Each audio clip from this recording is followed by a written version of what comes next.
একটি নয়, দুটি নয়, একের পর এক যেন প্রাকৃতিক বিপর্যয়ে কাঁপছে রাশিয়া। আর শুধু রাশিয়াই নয়, ধাক্কাটা লেগেছে পুরো প্রশান্ত মহাসাগরীয় অঞ্চলে। প্রশ্ন উঠেছে, এ কিসের ইঙ্গিত? নতুন কোনো ভয়াবহ বিপর্যয়ের মুখে কি দাঁড়িয়ে আছে গোটা বিশ্ব? মাত্র কয়েক সেকেন্ডের কম্পন, কিন্তু তার শক্তি ছিল এক ভয়াবহ দানবের মতো। বুধবার 8.8 মাত্রার ভূমিকম্প আঘাত হানে রাশিয়ার কামচাটকা উপদ্বীপে। সমুদ্র দুলে ওঠে, সৃষ্টি হয় দানবীয় সুনামির। এখন পর্যন্ত এই সুনামি আঘাত হেনেছে রাশিয়ার উপকূলে, যেখানে 4 মিটার পর্যন্ত বিশাল পানির উচ্চতা রেকর্ড করা হয়েছে। আর এই ঢেউ ছুটে গেছে জাপান পর্যন্ত। সেখানে আঘাত হেনেছে প্রথম ঢেউ অন্তত 30 সেন্টিমিটার উচ্চতায়।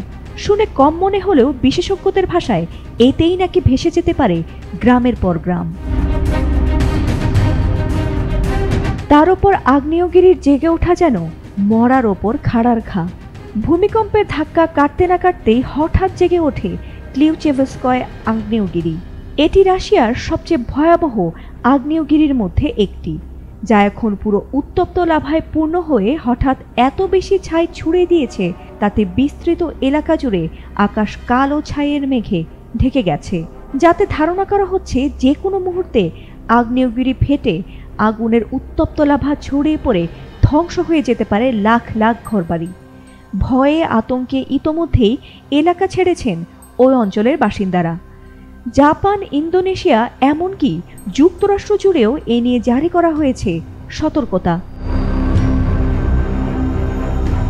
আগ্নেয়গিরির ভয় আর এই সুনামির দানবীয় ঢেউ সবচেয়ে বেশি কাঁপিয়ে দিয়েছে জাপানকে, কারণ এখন পর্যন্ত তাদের সবচেয়ে বড় আতঙ্ক ফুকুশিমা পারমাণবিক কেন্দ্র। কারণ 2011 সালে ঠিক এমনই এক ভূকম্পে আর সুনামিতে জাপানে ঘটেছিল পৃথিবীর অন্যতম ভয়াবহ পারমাণবিক দুর্ঘটনা। এছাড়াও নিচু দিয়ে চলা বিমানগুলোও রয়েছে হুমকিতে। রাশিয়ার বিস্তীর্ণ উপকূল এখন যেন কার্যত পরিণত হয়েছে পর্যবেক্ষণ অঞ্চলে। প্রশান্ত মহাসাগর এলাকা এখন উত্তাল, কিন্তু এই ঢেউ কেবল পানির নয়, বরং প্রাকৃতিক বিপর্যয়ের। এই ঢেউ ভবিষ্যতের দিকে ছুঁড়ে দিচ্ছে এক ভয়ঙ্কর প্রশ্ন। রাশিয়ার হাত ধরেই কি তবে বিশ্ব মুখোমুখি হতে চলেছে সবচেয়ে ভয়াবহ প্রাকৃতিক মহাবিপর্যয়ের? ফাতিমা সুলতানা, এটিএন বাংলা।